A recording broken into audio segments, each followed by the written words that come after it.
On avait un groupe de musique quand on avait 13 ans.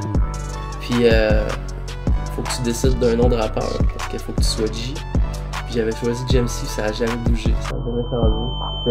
Oh man, fuck, ça prend de l'énergie.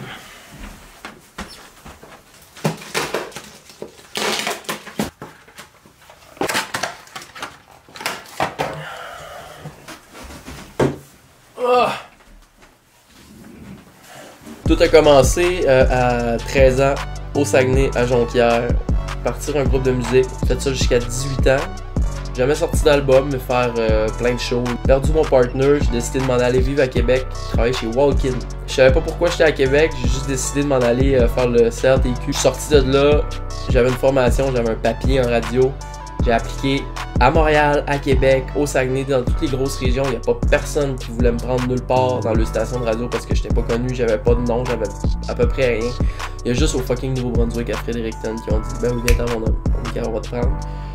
Parti au Nouveau-Brunswick, j'ai fait 1 an et demi à faire de la radio à tous les jours. Après 1 an et demi, j'étais plus capable. J'ai décidé de tout coller ça là puis de m'en venir à Montréal sans savoir qu'est-ce qui allait m'arriver. J'arrivais arrivé à Montréal sur le chômage pendant 8 mois à me défoncer à tous les jours. À un moment donné, je me suis trouvé une job au warehouse. J'ai travaillé là pendant 2 ans. Entre-temps, j'ai connu Lisanne, qui est mon ancienne copine. Puis elle faisait des vidéos sur YouTube, donc j'ai été beaucoup influencé par elle. Puis dans la première année qu'on était ensemble, à un moment donné, je me suis dit, Chris, moi tout, là, je vais me décoller quelque chose sur YouTube. J'ai signé à l'agence, ça fait 1 an et demi à peu près, puis c'est ça qui a tout changé. J'ai commencé à recevoir des contrats, j'ai lâché ma job, puis j'en suis là aujourd'hui. À vivre dans un 2,5 dans la Villeray, avoir un beau petit setup de streaming, une Canon 80D, 3 cartes SD, un monteur, puis 10$ dans mes poches. Je fais des vidéos sur YouTube principalement. Je stream sur Twitch, des pubs sur Instagram un peu, pas trop. Le marché québécois il est minuscule, fait que si tu travailles fort pis t'es bon dans ce que tu fais pis que tu mets toute l'énergie du monde, ça va finir par marcher. Faut quand même que t'aies la personnalité qu'il faut, mais non, j'ai pas pensé à viser un autre marché que le Québec. Je me suis dit je vais take over le Québec puis c'est ça que je suis en train de faire tranquillement, une personne à la fois.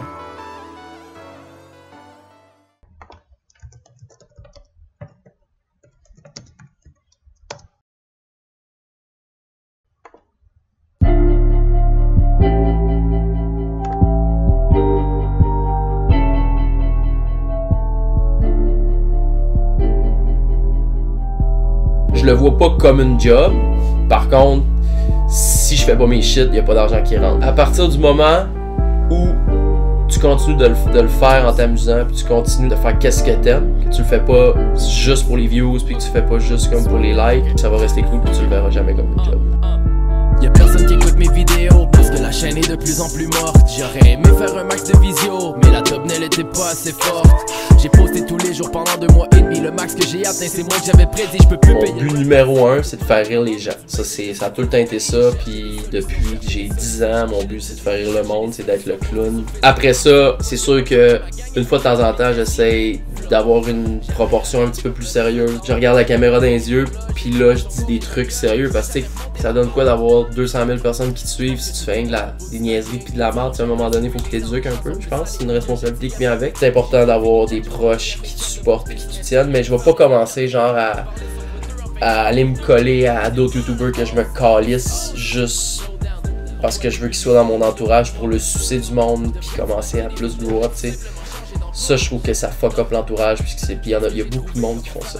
Mes idoles, je te dirais, c'est les gens les plus travaillants. Ceux qui se donnent à 200% dans leur passion, puis dans quoi ils ont décidé de performer, sans penser à rien d'autre. Ça, c'est mes hosties d'idoles. Dobrix en est un, tu sais. Dobrix, ça paraît dans mon contenu, ça paraît dans tout que c'est un gars que je respecte beaucoup. Il y a un nouveau clip qui vient de sortir, payé, tourné à l'intérieur de ma maison de rêve.